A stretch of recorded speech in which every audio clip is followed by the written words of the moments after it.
for me is Jericho. Jericho, you got a YouTube now? Yeah. You're about to break it. What's it called?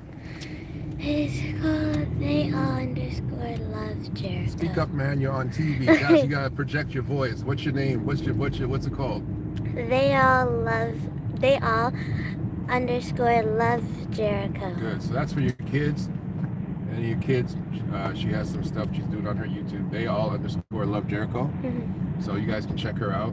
We're on our way to it's called the Casino Royale. It's a dance show. Young people are putting on a dance. So for those who don't know, Batgirl on the back end, she runs her own dance studio, and we're gonna be doing some lives from there too. But we're about to head out there. It's a dress-up affair, daddy-daughter night, doing our thing. And Batgirl on the back end, she's her school is running the whole thing. So we're gonna go check it out and do our thing. But this is what I wanted to talk about. As we holler out, the Cyclopses are in the building. Earth, Team, Wind, Fire, and Spirit. Adonai Skincare. I hope you did well for Valentine's Day. Oh geez, I forgot the name of my local girl. I'm gonna get your name down. I gotta get your name down. Get your whole company name down. I have it in my head because everybody else's name is in my head. JotItDown.com, Miss Helen, that black inventor, and my boy Al Catani with the spices. And listen. Go on the community page, check it out. Lots of stuff on that community page. Still dealing with Jonathan Greenblatt. The ADL has to go. It's a communist, not communist. I won't call them communists. What they are spies. They're domestic spies. They're a domestic spy organization. They still got to go. But here we go talking about Black culture. It's Black History Month. NBA All-Star Weekend. I'm glad I can watch it again. But let's go. You know what? When I talk about Black art form, has there ever been another group whose arts, whose literatures, whose poetic statements, music has been appropriated like us? Has there ever been? In history, has there ever been another group? Well, you can let me go? Thank you, brother. Has there ever been another group of people whose things have been appropriated as much as us? You know what? The only other group that I feel that the world coveted for such a very long time, and some of you, other than Africa, other than African India, African of culture has been something that has been civilization long, and the only other culture that I think that the world has coveted, and the things of their culture that the world has coveted more, or close to as much, not more, close to as much, is India. The entire concept of spice routes, where Columbus was looking for India, looking for spices from India. The European wanting to spice their food with Indian spices, and the desire of the European palate to literally create voyages to go around the world simply for their bellies. However, the Indian culture, although affected by the European greatly, is yet to be appropriated like the African culture. In 2 kilometers, exit right. Hold on. Turn off voice instructions. So Voice instructions deactivated. the African, his dance forms have been stolen, appropriated. His rhythm forms, even the rhythm of drum and the contextualization of how the drum beat, stolen. Fashion, makeup, everything about African culture has been appropriated and stolen. But specifically today, let's talk about the art. Before I get into dance, I don't know if I spoke about this in another video. So what I've seen is that graffiti artists have now become white. Graffiti in itself has now become a white art form, where when the graffiti came out of the hip-hop culture in the 80s, it was mischief. It was an arrestable offense. It was vandalism. But now, individuals who are utilizing graffiti as their art form are doing it in hotels, in all development condos. This thing has become a big business. They say in Trinidad, big business. And now it is no longer considered an art form that came from the streets of urban hip hop culture. It's considered to be mainstream abstract art. And it is very interesting how those, and I'll talk about Canada because I can't speak about everywhere, but those here in Canada who are monopolizing it. I'm not going to say that they're the only ones doing it. The blacks are still not doing our art form, but the monopolizers, the individuals who are getting in to do these things on major platforms, are not us. And so, when it comes to dance, and especially here in Toronto, dance is one of the last bastions, especially the African dance forms that we actually still authentically control. Yes, there are some hip hop dancing has now become something for just about every culture. You have white hip hop teachers, Spanish, Asian, especially Asian. But when you get into some of the more raw African dance forms, we are still the people who are teaching those. And this is my question to myself: when will that change?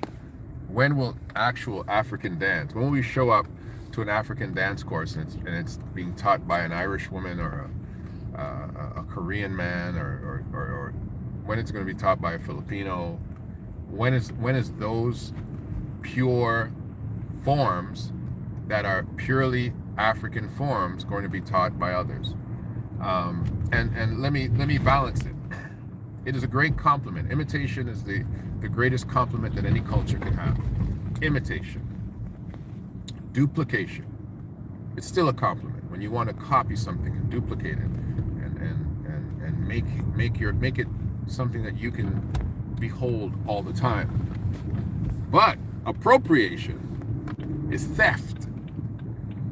And this is what is taking place many times, is appropriation. Batgirl on the back end is one of the few black teachers who can, who's a ballet. She's a ballet specialist. She can actually do the grading, which a lot of people can't do. She is the go-to dance person. Literally, I think I'm not biased, in Canada. She sits on art councils. She evaluates grants. She's big in the streets, and but she's one of the few. She is one of the few. A lot of people rely on her for scoring and for things like that, testing their students. But it's interesting how it is so rare. And if it was not for her, school, wow, there would be a real vacuum. She sits as the president of one of the oldest African dance troops in Toronto. And so we see that the concept of dance and the concept of art, if we don't take care of those areas, it will be appropriated. And some of you might not think that's cares, right? You might think, well, what if this is not a big deal, it's not my problem. Many of the busts that you look at, these are the statues that you see of ancient Greek and ancient Roman culture and figures and people. Because they're carrying Grecian names, Greek names, many of you don't realize that a lot of those people were black. A lot of these individuals that you're seeing who are made over in these white bust forms, we have lost their true ethnicity. We've lost the truth of who they actually are. And we don't realize that much of our culture has been sucked up and appropriated. Appropriation causes identities to be lost. When somebody can steal your culture, what they've done is they've stolen the future of your children. You can no longer, and especially if you're ignorant of your culture and of your history, you can no longer point to your children and say, hey, we created that. That was us. We are the only culture in the world. I'll say it again. The Western diaspora African is the only culture in the world who still can walk by things that are part of their heritage and not know it's theirs. can literally walk by it and not know it's theirs. It's hidden in plain sight. Most of our stuff hidden in plain sight. We don't know it's there. We don't know it's ours. We don't know that other people have stolen it, taken it. We don't realize it. Architecture, mathematics, many of the things that the world, looks at and says, hey, this is the way it's done. It came from us. It's part of who we are. And it's not to take away from some of the accomplishments of other cultures, but it is to hammer down that we have to make sure that we are preserving, religiously and ferociously preserving the art forms that belong to Black people. Right now, you will see a hairstyle on somebody from another culture and not recognize, hey, that hairstyle is an appropriation of African culture. Many things that we see right now have been appropriation of African culture, and we don't even know it used to be completely ours. So today I'm going to make sure I video and show, some of the great dances that we're going to see today, some of the conceptualized dance. And I think we have different genres. It's the very first time I've gone to Back Row Show, so it's going to be interesting to see it. I got Jericho in tow. She's a little dancer herself. On her show, you're probably going to see some of her hip-hop moves. But this is another thing. Don't just keep your young people doing modern things. Even some of the movements of ballet came from us. So don't allow your children simply to just learn modern dance. You have to make them students of history as well as artists to realize that some things belong to them. Tap dancing, the concept of tap, that's ours, baby. We perfected that. Okay, some of the greatest tappers in history are from our community, especially in America, but they're from our community. And so it's important that we get a good hold on our history and figure it out. Is there any commentary, man? Are you seeing anybody? One of them said European spice season their food, please.